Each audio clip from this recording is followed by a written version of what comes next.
So very happy to be here tonight with Gretchen Grace, who is a local hero in the photo world. A couple weeks ago, we actually had Elisa Bruce in town from Scotland, and later this series, we're going to have folks in town from Kuwait and Chicago. So really having an international presence for the I3 Lectures series this summer. Tonight, we're going to be focusing close to home, New York City, the streets, street photography, and maybe a little bit something more. Gretchen's here to talk about her work. First, a quick bio so we can all know exactly where Gretchen's coming from. Gretchen is a photographer, artist, and designer. For the last 30 years, she's been photographing on the street in New York City and around the world. For Gretchen, street photography is storytelling, narrative and poetic. Her work is primarily lens-based, still and video, real and abstract. Her works appeared in the New York Times, iShot, Ain't Bad, Smithsonian Magazine, Noyce, Broad, Women in Street, Strant, Daylight Books, and many others. This is her book, which we're very happy to have released last year, and she was actually signing books at the ICP Photo Book Fest a couple of weeks ago. If any of you did not have a chance to see it, please come up after the lecture and check it out. Without further ado, everybody, Gretchen Grace. Thank you. Thanks, Michael.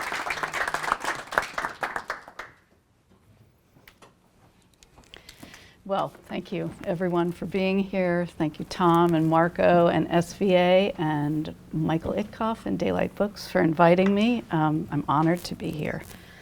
So today I want to share the book I just published with Daylight Books called Two-Way Street.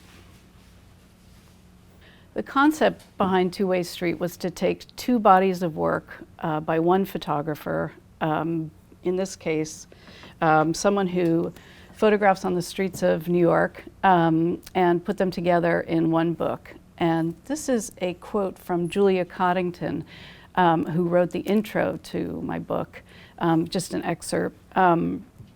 She is a photographer and a curator and lives in Australia, and she has many platforms for sharing work for women photographers and non-binary photographers. So she's shared my work, many times in the last years, and she also has introduced me to some amazing women photographers around the world.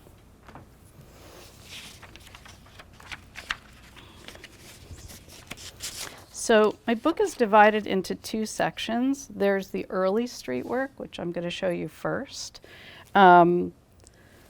Let's see, it represents my early days as a street photographer, and I wanted to share my backstory, which is that I went to the Rhode Island School of Design. I wanted to major in everything. I spent a year in the sculpture department, and then I transferred into the graphic design department. I knew RISD had a great design department, and I was also starting to think about how I was going to make a living when I graduated and moved to New York City. So I arrived in the city in the mid-'80s and started working in design, and I walked everywhere, and there was so much to see. After a while, I started carrying a camera.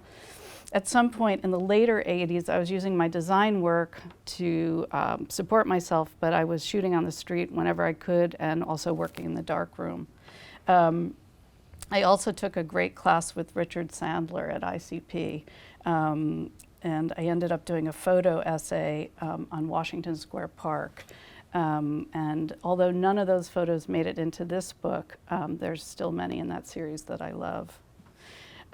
So, let's see. Okay, so as I mentioned, these are the images from the first section of the book in the order that they appear. They were made between 1991 and 2007, all black and white film work. From the streets of Manhattan mostly, and a little bit from Brooklyn. Oh, this is a bocce tournament in Little Italy from 1996. This is Block Party Bubbles from 2005. This is in Brooklyn. I've never seen them this large, so that's really cool. This is Stroller Girl from 2004.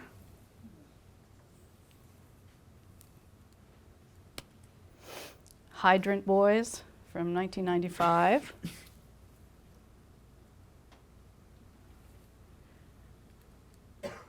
Bus Stop from 2001.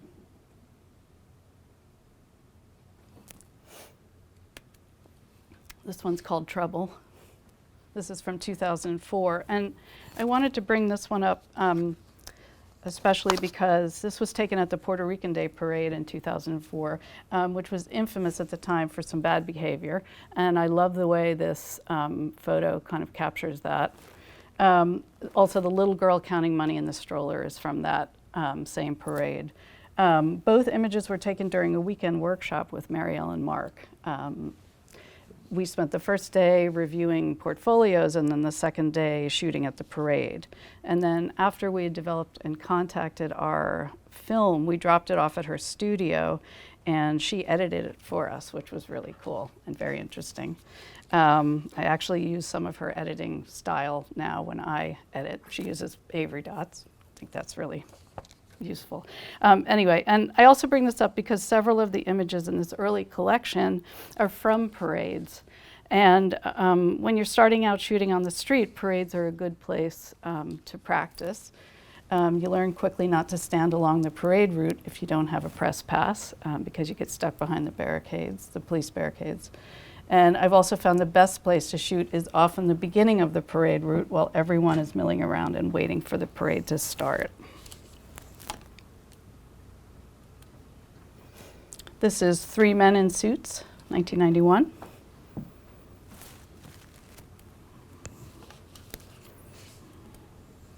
Air, 2004.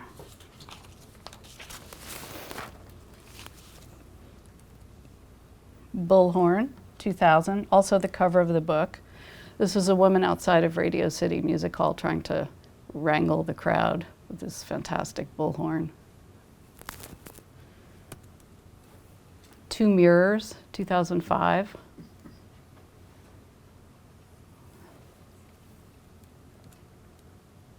Pride Parade, 2005.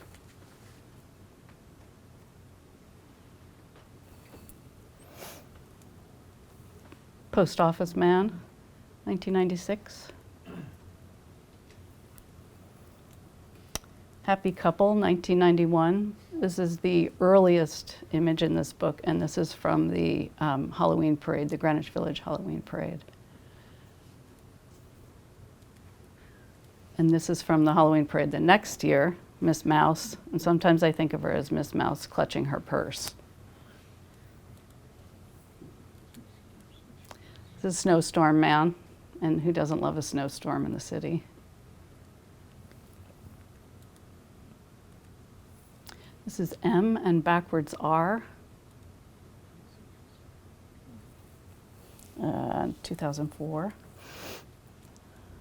Santa's Off to Work, 1996.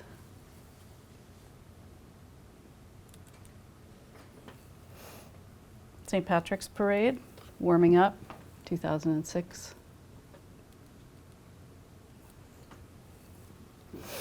Newsstand, 1994.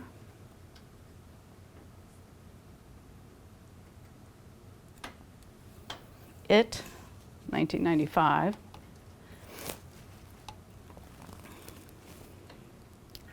D-Train Woman, 2004.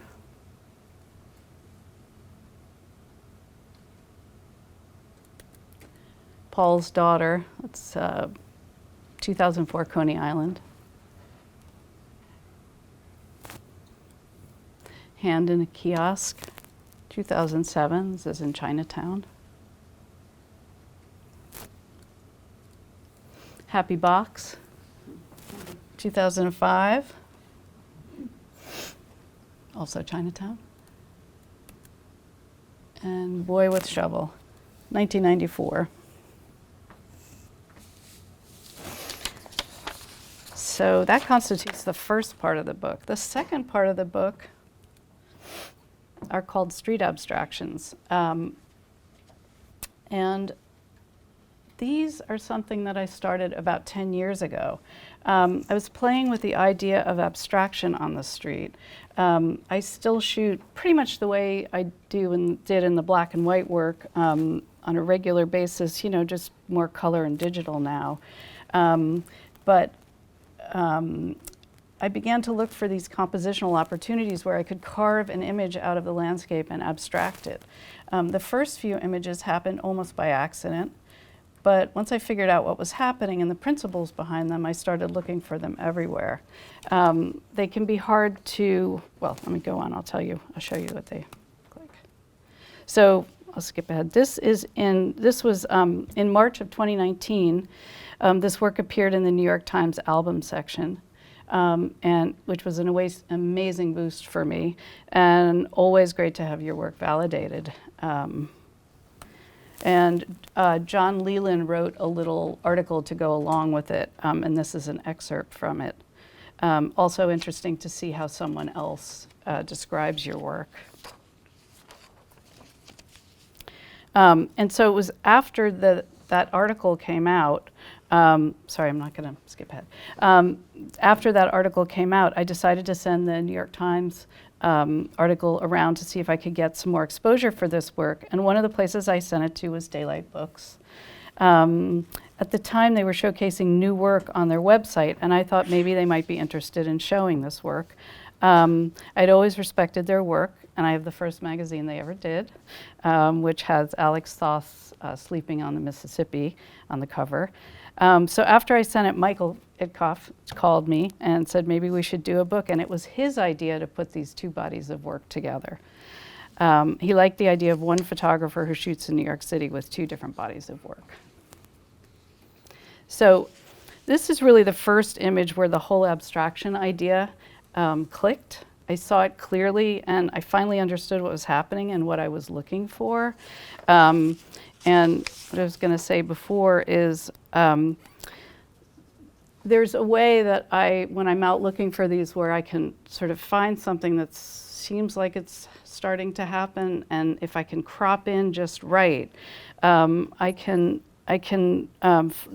sort of make these images flatten and become something else, all while leaving in like some little tuft of grass or a little bit of, you know, graffiti or some bit of sidewalk, some visual reference back to ground it back into street photography.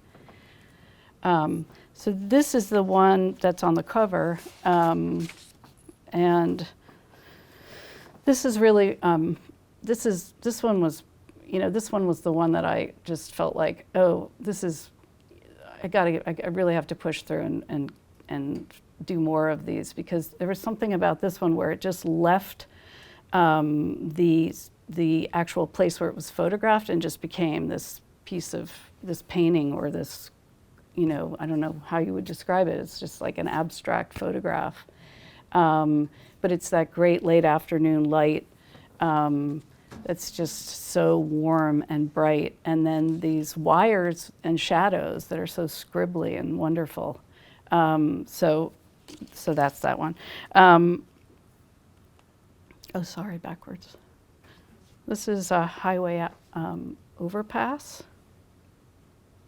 And these are all from, you know, the last 8 or 10 years. This is a fantastic orange door somebody left out just for me. This is the back of a truck, again, like so beautiful.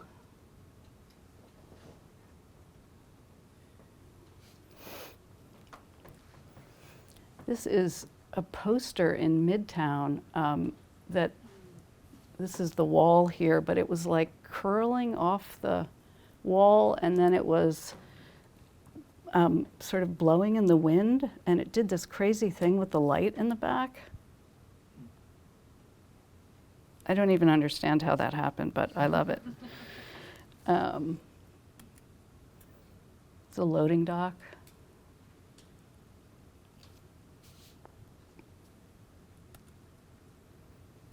Snowy day in Brooklyn. That's the back of a truck. And then the sidewalk, a tree pit, and a wall.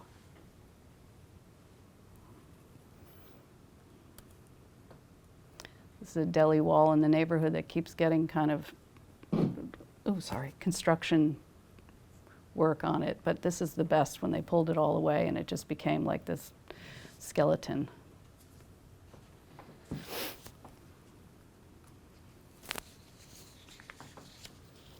More colored plywood and a funky circular, strange, ripped poster. More plywood, painted out, probably, I don't know, maybe graffiti.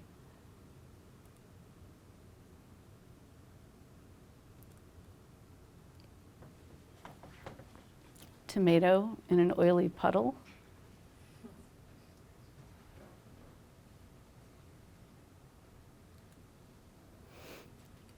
Two red wall corners coming together, sort of shot from below, out near Industry City.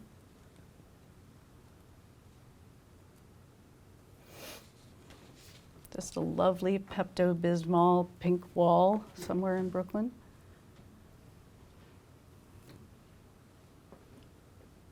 This is the last one. This is a place I'm endlessly fascinated by. It's the Red Hook terminal where the ships come in. And I don't know, maybe somebody knows or could tell me, but I think this might be ballast. And the ballast is constantly changing, I guess, as it's used. So it has this kind of plastic, sometimes over the end of it. And the colors are constantly changing. Very Mondrian. So, yeah, so that's Two-Way Street. I wanted to share one thing with you. There's a beautiful excerpt in the back of the book by a friend of mine who is also an author, curator, artist, children's book author. And she's been walking around the city and other cities with me for almost 40 years. And we just do a lot of looking. And she also wrote the final piece in the book. This is just a small excerpt. So that's Two-Way Street. Now, Michael suggested that I show another project that I worked on. So during the beginning of the pandemic, we were on lockdown, and I was trying not to lose my marbles. And I had this idea to go out and photograph from a distance passersby, which there weren't that many because everybody was inside. But over a period of probably about a month, I managed to shoot about 100 portraits. So I just wanted to show them to you because it was such a great time of connecting with people when things were looking kind of grim. Also, some people are not wearing masks because we hadn't even determined that you needed masks yet. It was like very early on. But I sat on my stoop and I had a remote. And I set the camera up near the gate, and I put a piece of tape on the sidewalk, and then I would just ask people if they wanted to take part in the project. And it was surprising how many people were game to do it. So friends and neighbors, but then also people that I had never met. This woman is wearing a salad box, which probably wins like the best award. And then this is Kenny. He's our fantastic UPS guy, and he just put a smile on there, which I love because nobody was smiling much back then.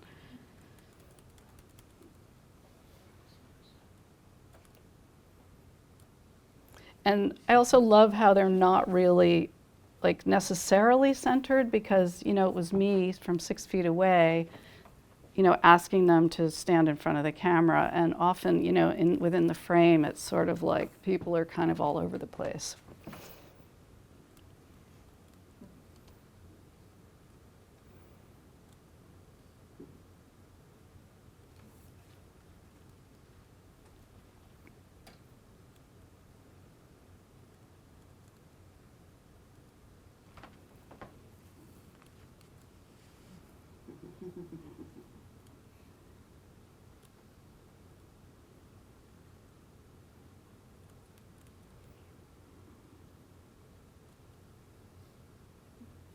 This guy's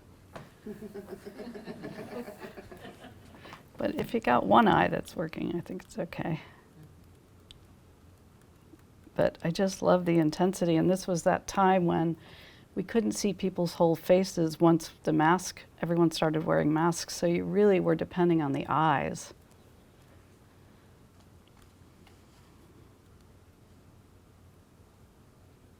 Which neighborhood are you in? I'm in Park Slope. Yeah, but it became this like a daily project, and my neighbors would come out, sit on their stoop, and I'd kind of stand up and ask people, do you want to come and be part of our project? And people, it's funny, I think people were feeling really claustrophobic and happy to kind of participate in anything. So yeah, it turned out to be a great thing to do to kind of keep everyone grounded. At least in my household, it was pretty good.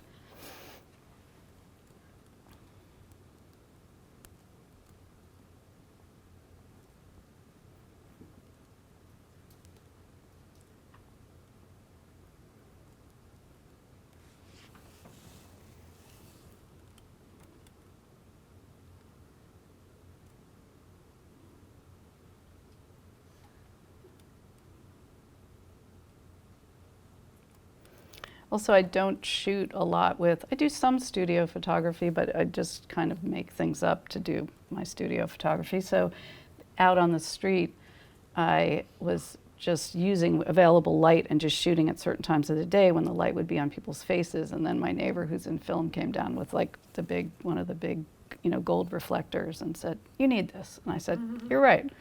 So it was the first time I used one of those to bounce light off of people's faces, which was really fun.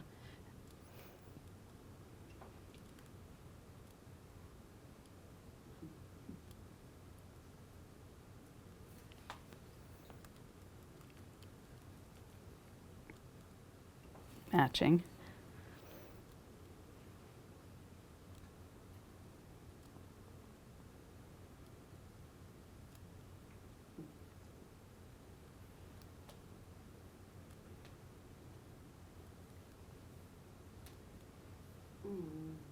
Mm.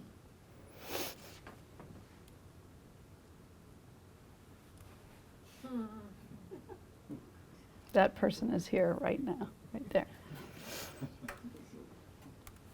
And that's it. So, thank you. Real quick, thanks, Gretchen. Thanks for presenting. Yeah, my pleasure. A love letter to the city is such an apt way to describe your multiple bodies of work and such a promiscuous eye in the way in which you're seeing the city. I especially love the collaboration here with your neighbors for the lighting and all of that. But can you just describe a little bit your relationship to New York and how it became really your, place where you're kind of exploring on every day in a new way? Yeah. So I grew up on Long Island and then Connecticut, and my dad worked in the city. And I used to come in with him on holidays. And I just loved the vibe. I loved running to try to keep up with him. He was just walking, but I was kind of running. I just found it so interesting. And I never had any question that I would come here after college. Thought about leaving at different points, but just loved being here and raised a family here. And I don't know, there's something about being on the street here that just feels really fun and right, and I just like being out there seeing what's going on. I like to shoot in other cities too. I like to shoot everywhere. But there's something about New York that just feels like home. And you learn when you're out there a lot, you learn where the light's going to be, and where the crowds are. There's just the city has a real personality, and you can, I don't know, just get very kind of attached to the sort of moving around it in that way. So I'll walk miles and miles often just to see what's going on out there. And the kookier, the better, but I love the regular moments also.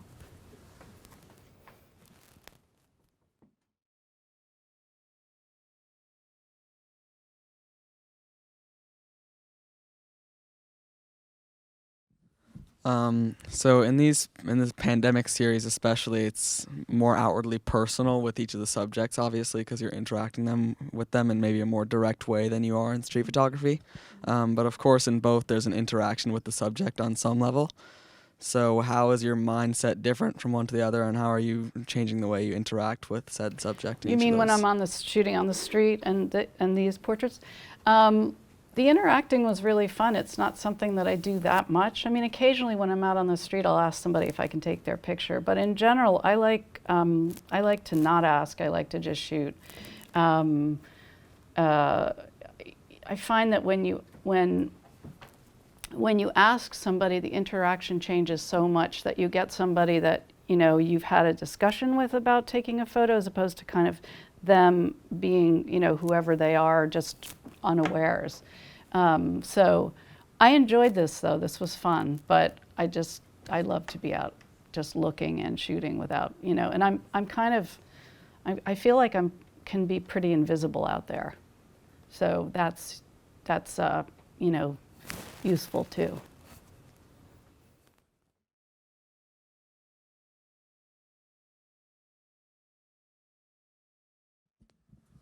I guess I was just struck looking at photos that are like 30 years old that they still seem so contemporary to me. And as someone who's sometimes with you walking, I'm like, what are you taking a picture of? And then I see these beautiful pieces of art. So that, I guess that's a comment, you. not a question. This is my friend Michelle. We went to RISD together actually, and I'm she not and a I ringer, do a lot of but- walking as well. Thank you. You can see the styles change though. Clothing, hair, definitely. So, Gretchen, love the I love all the work. It's incredible. But the abstract series specifically was that something you were making all along, even in black and white, and then later visiting, or was that really something? Well, that consciously? I started that probably about 10 years ago, but I do see sort of some seeds of it in the black and white work. The hand in the kiosk starts to get a little abstract. The backwards M&R feels kind of like it's going in that direction. But yeah, no, that was more something I started to see, and then I was kind of able to kind of break down what I was seeing and try to recreate it. Those are, it's funny, there's shooting on the street, there's always, in New York City, there's always people, but the abstract work is harder to find. The light has to either be very flat or very bright. I don't want to repeat myself, so I'm looking for things that I haven't seen before. So that work, that's kind of a new thing that I am seeing now. And I'll be out driving along and see something and have to pull over, somewhere else or here or whatever. It's kind of like a hunt, but it's just different than the other kind of shooting that I do. Yeah.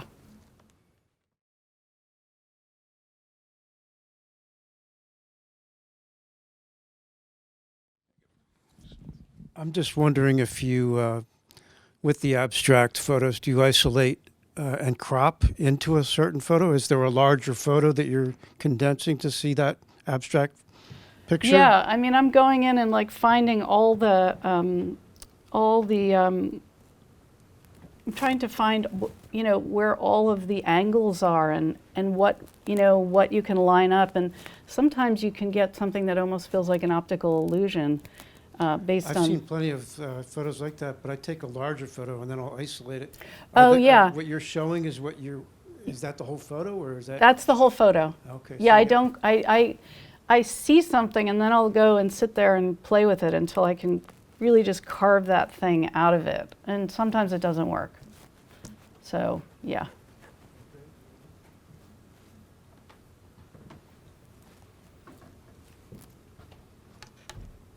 Other questions? I was wondering, when you work on your abstract work, if you still have space in your brain to work on the other side of your work, or just focusing on that only? When I'm out walking around, I'm looking for everything. Okay. So, yeah. So you can switch from one to the other. Yeah, I can. Because I shoot now when I'm on the street, and I'm shooting people, it's color also. So I'm not shooting as much black and white, although I did just purchase a black and white film camera, an old black and white film camera that I'm excited to take out and see what, try to remember what that feels like, shooting with some film.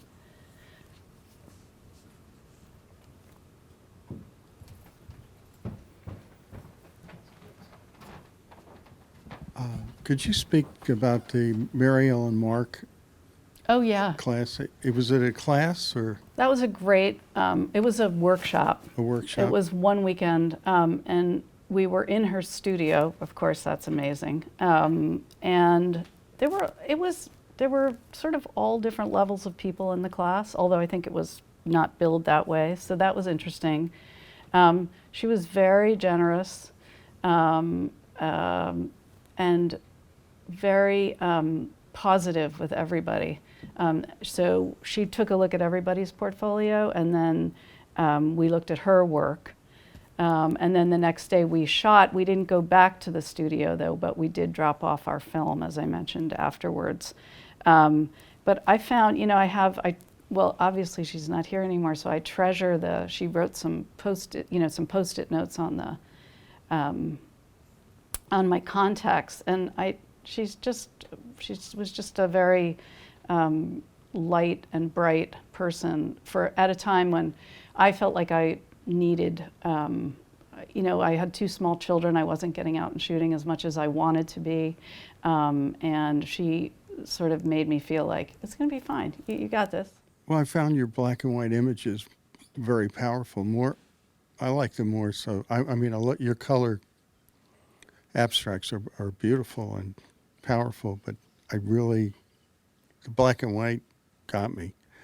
I was wondering, because of that, when you had your film process, did you send it out to a lab that she recommended, or? That she recommended? No, well, I took it to the place, and I'm trying to remember where over the years. There's been different places, but I dropped it off somewhere. I found that it just became too much to do my own development contacting, so I definitely would drop it places and then pick it up. And I even would have people print for me because I just didn't have time to be both shooting and managing. So I know she had a specific way of rating her especially her Tri-X or 400. Did she? I'm sorry, what was that? She had a specific way of rating her ASA for her 400, where she would rate it at 200. Oh, interesting. We didn't talk about that. Oh, okay. Interesting. Yeah, I just always use Tri-X and keep it really simple. Yeah, she didn't talk about that, but that's interesting. Yeah. Yeah. Because I was looking at the total values in your black and whites, and the midtones, and the way your highlights did they're blocked up, but they look really like they're supposed to be. Yeah, great. Thank you. And so that's why I was wondering. Yeah, we didn't get into that with her. I mean, it was kind of a quick weekend, really. But it was a great. I'm so glad I did it, and now I'm even more glad. So you're going to shoot more black and white? Yeah, I think so. I'm kind of feeling it again. But yeah.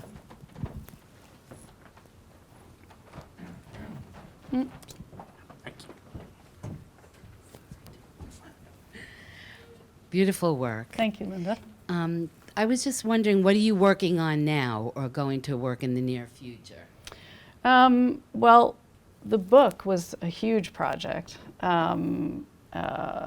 which was interesting because the work was pretty much done, but it just was, it was like a pretty intense year of working on. I just am out on the street whenever I can be. I do some other things too. I also draw and paint. I collage. Sometimes I mix my photography into, the collage work. So I've always kind of got something going on. I find the work in the studio very different than being out on the street, obviously, but it's also just more meditative, and and I feel like I need that also. Not that being out on the street isn't meditative in its way, but so I don't have a specific project I'm working on. I just am always shooting and just, you know, right now I've got 15 years of color digital work from the street that really needs to be wrangled into some form. But, you know, maybe tomorrow. Gretchen, can you describe a little bit? I will bring it Oh, right yeah, over to him. sorry. Is the little bit the collaborative process of designing and producing the book? Well, I worked with Daylight's creative director. Her name is Ursula Dam, and she was great. We had a little bit of like headbutting in the beginning because I am a designer, and so she'd be like, well, we're going to put these two photos together, and I'd say, oh no, they never go together. That's not how we do it. But once I trusted her, we were all good. I thought her eye was really good. I thought she really got what I was doing. So she was great. And if I had designed my own book, which I thought about, I would have spent 5 weeks just figuring out where the page number would go. I would be still working on that. So that was good. We moved it along, and yeah, she was great. Hi. Hi. I love your work. Oh, thank you. How do you find your photography is influenced by whether you're shooting black and white or color? And do you find there's a lot of compositional differences or a lot of differences in the way you like look at your subject or find different subjects? You know, that's an interesting question. Because I only shot black and white in the beginning, it's funny, I don't know, I guess I didn't really look that much at the color. But now, if I see something really beautiful and the color is so beautiful, like I would probably, well, put it this way, when I was, after that period of black and white, I started carrying 2 cameras with me, one that had color film and one that had black and white film. And I used the black and white for the street work, and I used the color for everything else. But I do love to remember what the color looked like, and I love color, and I love playing with color. So, and black and white is just so different. It's really an abstraction in and of itself. So, yeah, I love them both. Yeah, I like going back and forth, actually, but I haven't shot a lot of black and white in a while. That's why I'm kind of looking forward to getting back and doing that again.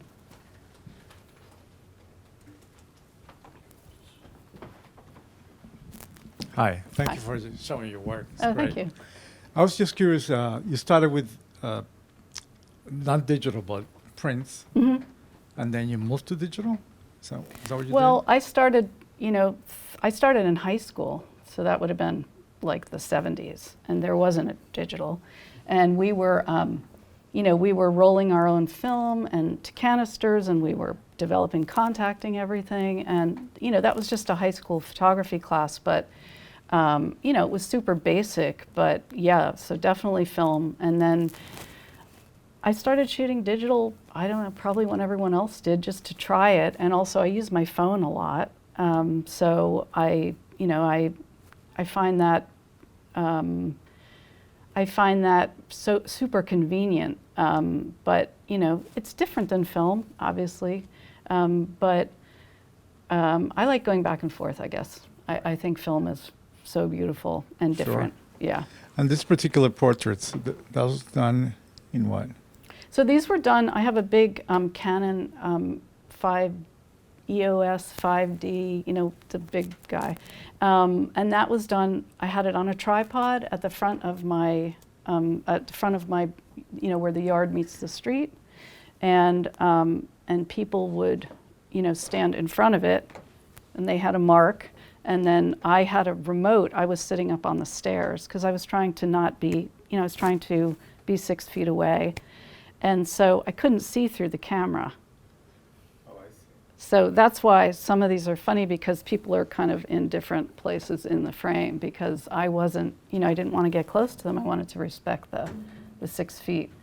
But I think it's amazing, and I think they are not looking at me, they're looking at the camera. Like, I'm not behind the camera. So their interaction is with the camera. So I find that. The lighting came out really nice. Oh, thank you.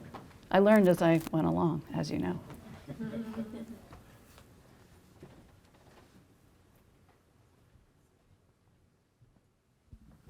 I guess this is more of a comment, but going back to the differences for you between shooting on color or black and white, and I know it's been a little while since you've shot black and white maybe, but an interesting thing I've heard from other street photographers especially who may shoot black and white primarily is that perhaps a very bright color that's in a shot or on a person or on their clothing or anywhere in the image doesn't necessarily give the photographer some responsibility to shoot it in color. And I feel like maybe myself and other people who shoot a lot of color may feel that a bright color in a scene lends itself to needing to be a color image, but I feel like maybe taking control over the image in some sense is sort of powerful, and that a bright color doesn't necessarily need to be shot on color film or whatnot. Well, for me, when things changed was when I had my 2 kids, because I was shooting so much black and white, but I wanted to remember them in color. So I did start shooting more color then, and all the they're sitting right there. I mean, I use black and white on them also, but I really, the color became, so I was like shooting color with my kids and then shooting black and white on the street. That was kind of and that was the way I could separate them in my head also. So I know it's a strange relationship, but I also shoot a lot, so I try not to get too precious with anything. And I'm not the most technical person in the world. I just kind of like try to get a good shot. And usually sometimes it works out. But I have pinhole cameras, I have Holgas. I love a good day out with the Holga, a little tape, maybe some light leaks, wind that back through a couple times, see what you come up with. So I'm not, I'm definitely not the person with like a giant camera and 500 lenses. I just like to have what I need to kind of do what I'm doing. So.